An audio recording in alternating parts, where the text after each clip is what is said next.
Mujolo uchatipedza takavarairwa Bulawayo businessman akazviuraya just outside pamba pegirlfriend yake. Ndiye angari muridzi webhuchari rinozikamwa kuti kwaChigumira Chillsport kuBulawayo. Welcome back to your channel.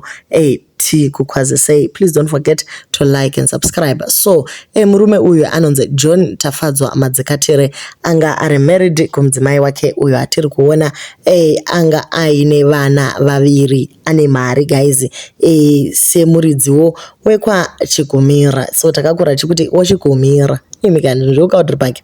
So mapurisa akadanwa kukaudri pake vachibva vanzi vasvike vaone minana yakaitika around 9 p.m. neSaturday. Maresidents ari kuti ivo vakaona munhu akarara muMercedes Benz yeblack akazvishuda mumusoro chaimo. Anga aine mari yakawanda paangari, anga ane cash inokwana iyo kuita $4,000 ne19,000 rand. So ndo mari yaanga ainayo paari. So guys, kuri kunzi ameno kuti chii chakaitika murelationship nemusikana, ndobva decide kuti beta zviurayire chaipo pagedhi ipapo zvibve zvangozikamwa kuti nyaya yacho iri related kumujolo. Unozwa kuti chika kana munhu achinge angokuramba kana kuti achinge akurwadzisa, chero ukamubata aine umwe munhu unofanira kungoshinga kwakutomunamatira kuti wedway handizi kuti abatwa nemweya wehwanana kweunenge ugoda kuzviurayira girlfriend sei iwe une mudzimai akangozvinakira. Mari unayo, unogona kungosumudza Mercedes yako iyoyo kwakundowana umwezve akanaka wokontinya. Hatisi kukurudzira kuti varume vawedzere kunyinga, tiri kuti isusu hapana need yekuzviurayira girlfriend. Hapana need yekuzviurayira anything or anyone. Men, please remember that it's okay to feel that way. It's okay to let those that want to be there for you to be there. Having emotions and acknowledging them, being in love, loss, heartbreak, regret, sadness, zvese zviri right kufila ma emotions iwayo. It does not make you any less of a man. And you can, if you can be around people who bring you peace, yes, itai zvakadaro. Hey guys, mujolo utori mutoriro chaiwo watisiri kuitira serious seZimbabwe. Zvinotorwadza guys kuti ko why munhu adai. So vamwe vari kubvunzwa naye mukoma givi manga maguta sadza here kokuzosvika pakutozvipfuudza zvinotobuda nepaTV. Vafana venyu tongosara dziri nyaya dzine misodzi kunhamo kwenyu. Kwainzi azviuraya hachemwe, saka tochishinga here? Hatigoni kana kuchema chaiko guys kuti heika zvakaoma.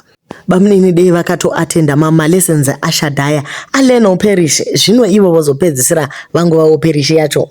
Guys, hazvidi kudaro. But Madzikatire wadarireiko kusiyira vana nhamo nenyaya yekuda kuzvifadza chiko? Guys, geto rakashamisika. Tiri kutofunga kuti inhema kuti mukoma Givi vazourayira baby.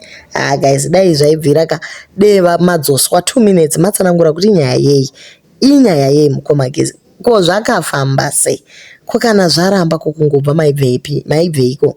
Ko kana kuti atadza kakutendeka, it's okay, maitsvaka mumwe. Hope mazi heavy aitokufilaika, vandotoziva ndaitogona kutokulinkai chaiko. So ndo rimwe boys rake riri kutoti mukoma Givika vangu vatori heavy, homwe iriti Benz yakadai so. Zvese guys zvazvakarongeka. But ameno kuti mukoma Givi vakazoda kusiya manakiro anoita mapiano nedoro vachida kuzviurayira baby girlfriend for that matter. Anochemeka seiko murume anozviurayira girlfriend? Mogara paya uchiinda through heartbreak yekuti munhu afa akusiyira vana, afira zvakare kuchihure achizvipfuudza. Kungoda kungoremedza vamwe vana uku guys, hazvina kunaka zvaitwa namukoma Givi.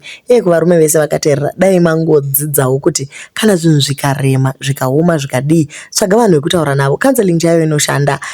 Kana vachida kundozvimwira kadoro ravo, unoenda unozvimwira doro neboys, wotsvaga mababy maheavy, wokontinya nelife. Zvokunzi kwai unondofola in love negirlfriend uone mukadzi kumba. Zvimwe zvinhu zvisinganzwisisiki guys. But anyway, maybe isusu nekuti hatimo mulove hatizivi zvazvinofila kuita. asi a whole businessman kusvika pakuzviuraya apa akasenga makunun'uno emari mari akawanda kudaro zvorova kuti mari haikupe happiness zvachose. Vamwe ndo vari kuti hadzisi mhiko here dzamabhizinesi dzasvika pakuti dzamuremera mukomana akasvika kuti beta ndingopaka apa ndizviuraye, asi mhiko dzacho dzoda kuti uzviurayire kwagirlfriend. Handiti zvezvida kuti uzviuraye uri nechekune imwe engu isingasiyiri vanhu mumvuri. Guys ameno, asi explanation chaiyo iye muridzi wayo ndiye unoziva, reason yakazviurayirawo ndiye anoziva. Ameno, tichatry by all means kubata bhebhi racho tinzwe kuti navo vari kutaura view yekuti ndiwo here vakanga varwa namukoma Givi kana kuti zvanga zvafamba sei. Do leave your comments on what you think.